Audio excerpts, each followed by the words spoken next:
Today, I just want to talk about two random things that I have remembered about being someone who has experienced trauma through the war in Ukraine, and then things about that are common statements in the trauma healing world that I want to just talk a little bit about. I'm not accusing anybody. It's just how it is. It's different for everybody's different, and the way we hear things and handle things is different. I want to talk for a minute about this idea of are people in a safe place? And I, the longer I look back on my periods of very deep trauma, I was technically in a safe place. And if somebody had asked me if I felt safe or if I was in a safe place, I probably would have said yes, because you're just in a condition where you can't understand what's happening to you and you can't explain it at all. But I realized later that I did not feel safe.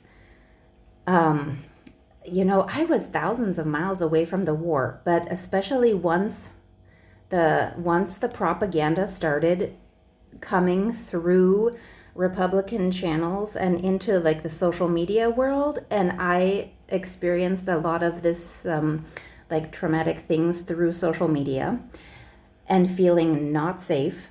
I really did not feel safe, even though I would have said that I did. And because I knew logically, like somehow it was like pretty safe. But when you're just your people is just ruthlessly being killed for no reason other than you are who you are, you're not safe anywhere. And the propaganda that people believed at that time, it made me even less safe. And because it was around people that I should have been able to trust, people in the church, even though I wasn't in America at that time, but still I was around Americans, and I understood. I began to realize that they did not understand that someone was out to kill my children. That might sound a little paranoid, but when you're dealing with this like genocidal cruelty, that's what it is. That's reality. And also when you're dealing with propaganda, there are just people who become unhinged and they are looking for the closest target. And that could be my children, for example, or me. And so I just want to correct that idea a little bit, that they're really, people will probably say that they are safe, but they might not really feel safe, and they might not be able to explain it or say, I don't feel safe. But I remember why I didn't feel safe was because as missionaries, Vitaly, my husband, has traveled a lot, and so I was left alone in this place for 6 weeks with my kids, and then all of this propaganda started, and it was just crazy. People writing me the most bizarre things and not believing anything that I said, even though I was a missionary. I was like a person who tells the truth and has lived in this situation for 20 years, but I was not anyone that they believed or trusted. Even though they knew me, they were going to believe and trust these voices that they trusted about other things. And so it was very shocking and frightening in that way. And I want to talk about, I want to share quickly the second thing, and then I want to just talk to you about how the Lord ministered to me about that feeling of safety.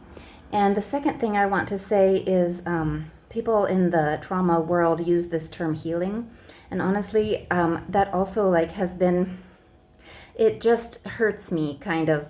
This is personal to me, but it just sort of is hurtful when people mention that to me, that word, because, when you say you'll be healed, it's like something was broke and then it gets put back together, or, but in a war, things are gone that will never be healed. The whole community that I had, it will never come back. The whole, the life I had, the future I had, it's never coming back. It will never be healed. It was broken. All those people that we lost and have died, they're dead. their legs aren't coming back, their arms and sight and burns aren't being healed. Like they just have to live that now. So I don't really like this word healing. For me personally, I find it a little hurtful, because it's like there's this expectation that one day everything will be okay. That's what healing is. It's like, okay. And I know that in heaven it will be something. There will be levels of healing and restoration. But what God gave me was the phrase from Psalm 23 where he says, "He restores my soul." And I just began to pray that and ask that of the Lord, that he would restore. Because restore in my own mind, it just had this feeling of like something is ruined, or like just broken down and crashed. And God just takes that and rebuilds over what's ruined. He rebuilds something. It probably will look different, but he can rebuild it. Like he can restore something to you that was taken away, even though the restoration might look very different than what it was before. That's just like, I don't know. It was just something that for me, it was hard to hear that word healing. And then I just want to talk to you about, just share a way that the Lord ministered to me. I had done birth work in Kiev. I was a doula, and I went to this. You see a lot of things, and you have to learn to live with these things that you witness, where hurtful things are done to this woman that you love, who's in this vulnerable condition of having a baby. And you have to witness the things that are done to her. And so you have to learn to deal with that. And so I had gone to this one birth of this woman, and the anesthetologist had caused her pain unnecessarily when he was doing his epidural insertion. And then the doctor had pushed on her stomach while she was pushing, to force the baby out. And then another person there had kind of said mean words to her. And as I was going home after this birth, I stopped in a cafe, because I knew I had to get myself, I wanted to take care of all these feelings of what I had witnessed before I went back to my home and my children. And as I sat in that cafe, I just had this idea. I don't remember where it came from, but I just started to pray. And in my prayer, I went back into that hospital room. I put myself back into the hospital room, and I put in there every person that had been in her birth, like the cleaning woman, this one lady, the doctor, the anesthetologist. I put them all there in the room, and her and her husband. And then I just froze. I froze the picture. Nobody was moving. And in my mind, in prayer, I just went around that room, and I put my hands on each person, and I prayed for that person. And I prayed for God to bless that person, and for God to,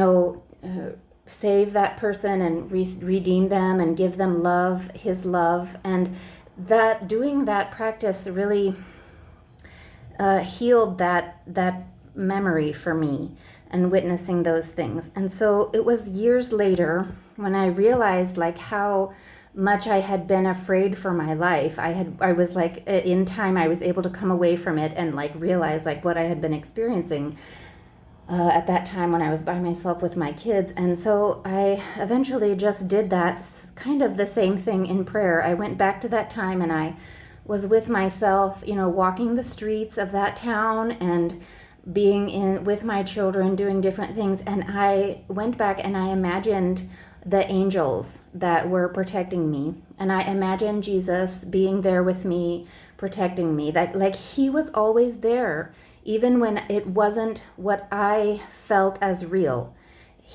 That was really what was real. That Jesus was there with me, protecting me, and his angels were there with us, protecting us from evil. Something evil could have happened to us, but he would still be, it would have been by his allowance. And that's more real than my fears that I was so vulnerable, because I wasn't. God was there with me, and he is my protector. And so that's just something I wanted to share about my experience of war trauma, and just some thoughts that I've had along the way. So, bye.